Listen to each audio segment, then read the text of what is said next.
is a staircase. Like I mentioned, Ultra model finishing.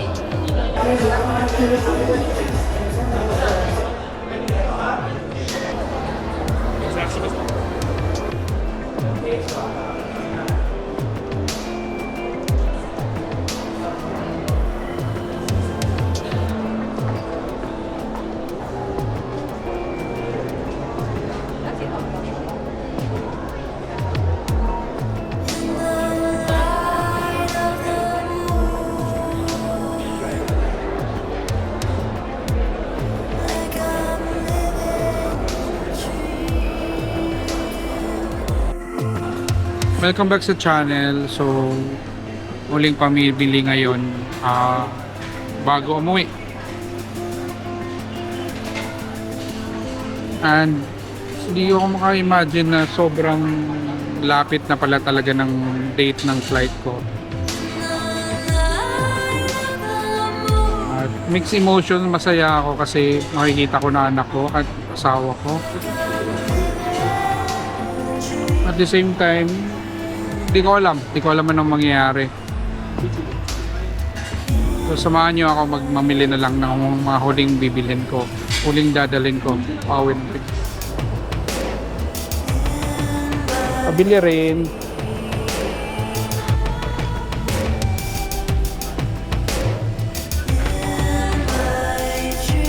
Balik ulit tayo dito sa Chinatown kasi may bibilin ako.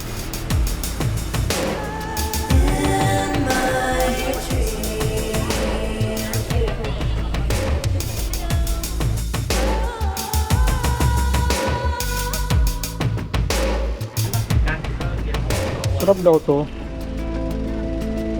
Yun!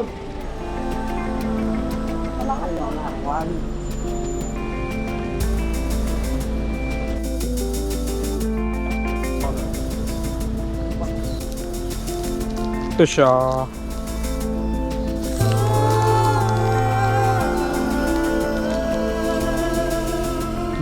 Sarap.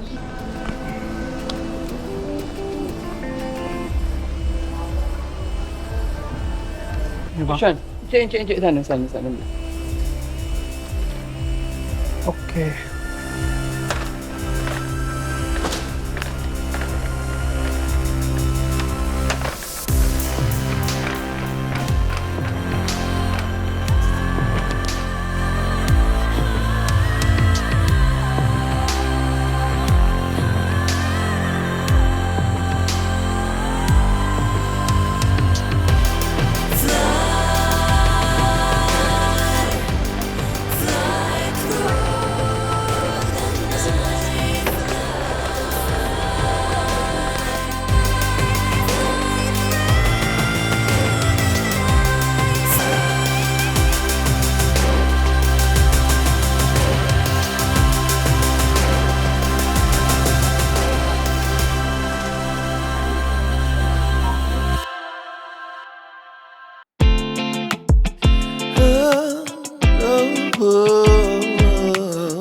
Find my way to you. Yeah. I want to find my way to you. You, my love. There's so many people who say that they won't when they will. Okay. So, ito na siguro yung ating pinakahuling episode bago ako makauwi sa Pinas.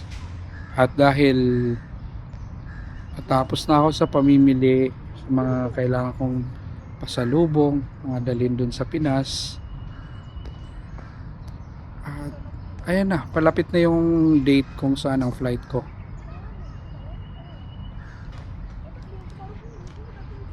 Medyo weird lang yung binook ko na flight kasi connecting flight siya.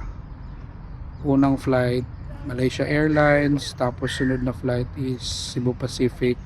Ang problema doon is ang minimum or ang standard sa Malaysia Airlines, mga 30 kilos ang free nila, while yung sa Cebu Pacific ang standard nila doon sa binayaran ko na yun was 20 problema doon, 30 tapos 20, hindi pwedeng isakay yung aking 30 sa 20 ng Cebu Pacific.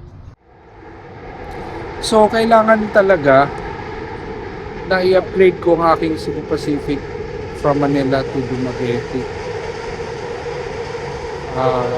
Kaya tumawag ako sa Cebu Pacific and nadagdagan ng 8 kilos. So naging 28 yun. Yun, sapat na siguro yun. Sa pag-uwi, wala akong problema pagbalik kasi Philippine Airlines siya. Nasa 30 kilos yun. Yun. So, sakit lang sa ulo yung lagi kang nag-check sa ganon, nag-iisip.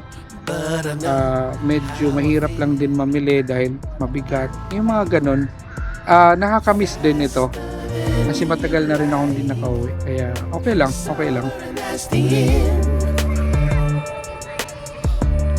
ngayon, dito tayo sa park. Kakatapos ko lang maglakad. Medyo napagod na ako.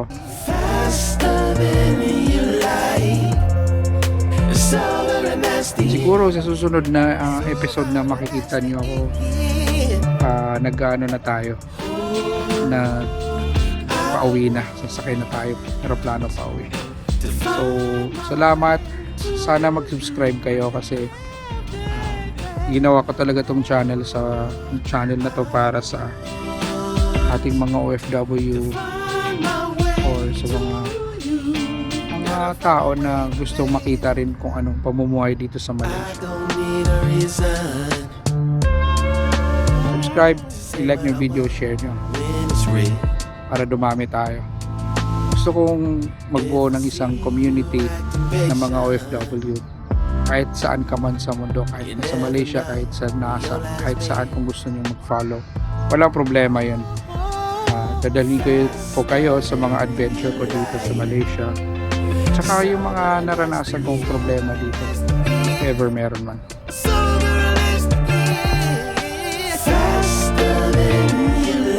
Hanggang sa susunod na video. Salamat.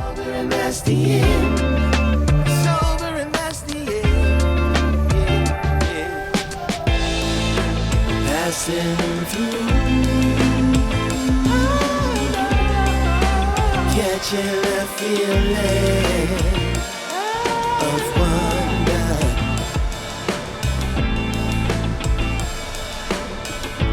Can't stop till I feel that way. Football dito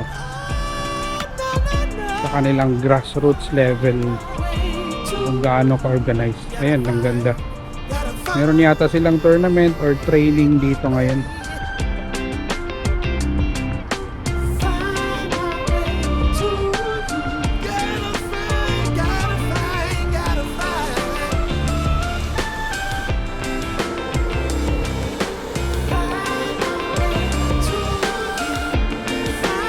Contrary sa mga nangyayari ngayon sa pickleball na pagsikat, I'm surprised na nakakita ko marami pa rin nagtitraining ng mga bata dito for tennis, which is good kasi dati wala akong makikita mga bata eh.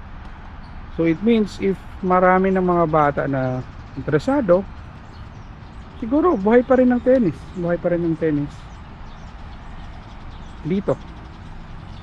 Or at least lumalakas na. Pero di natin maalis yung fact na dumadami na rin talaga ang